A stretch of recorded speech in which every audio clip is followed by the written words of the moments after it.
મને વિશેષ નિવેદન લેવા માટે અહીંયા બોલાવ્યો છે, હું અહીંયા આવ્યો છું. મારી પાસે જે પ્રૂફ છે એ રજૂ કરવાનો છું, અને મારું જે પહેલેથી જે છે આરોપી એનું નામ જયરાજનું એ પહેલેથી લખાવેલું જ છે, મેં અને લખાવવાનો છું.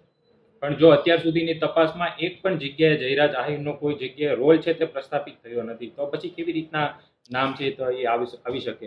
મારી પાસે પ્રૂફ છે ને એમના. પ્રૂફ શું હોઈ શકે તમારી પાસે? એ છે વિડીયો હોય છે, ઓડિયો છે, બીજા જીવતા માણસો છે.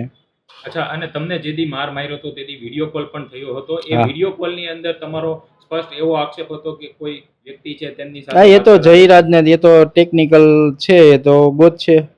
અત્યાર સુધીની તપાસમાં તમારો એક પણ ફેરી પોલીસે સંપર્ક કર્યો છે ખરી? નહીં. આજે કેટલામો દિવસ છે તમારો એસઆઈટી એ સંપર્ક કર્યો બગદાણા પોલીસ? 21 દિવસ થયા છે.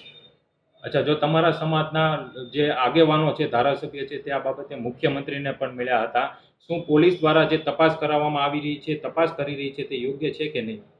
હા, એસઆઈટી જે નવા 3 કોઈ આરોપીઓ પકડાણા છે, મુખ્ય જે મારવામાં હતા ને જ્યાં ખોટા રજૂ કર્યા હતા, એની જગ્યાએ જે આરોપીઓ હતા એને એટેક કર્યા છે એ વાત છે. પણ જો હુમલાની ઘટના બની છે તો પોલીસે અત્યાર સુધીની તપાસમાં એક પણ ફેરી પોલીસે એવું નથી કીધું કે જયરાજ આહિરનો કોઈ પણ જગ્યાએ રોલ હોય? હવે એસઆઈટી મૌન છે, હવે એનું કહી શકે કે ન કહી શકે એ મારો વિષય નથી.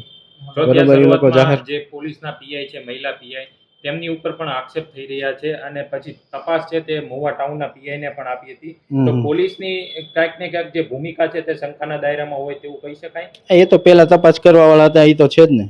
અત્યારે આ લોકો ન્યાય નહીં મળે તો અમારા આગેવાનો થકી અને અમારા સમાજ વતી મોટું આંદોલન કરશું. અચ્છા નવનીતભાઈ, તમે કહ્યું હતું કે જે તત્કાલીન પીઆઈ ડીવી ડાંગર હતા, ડીવાયએસપી રીમાબા ઝાલા હતા, તેની પણ શંકાસ્પદ ભૂમિકા છે, તો તેની સામે શું પગલાં લેવા જોઈએ? એને તો ડિસમિસ કરવા જોઈએ.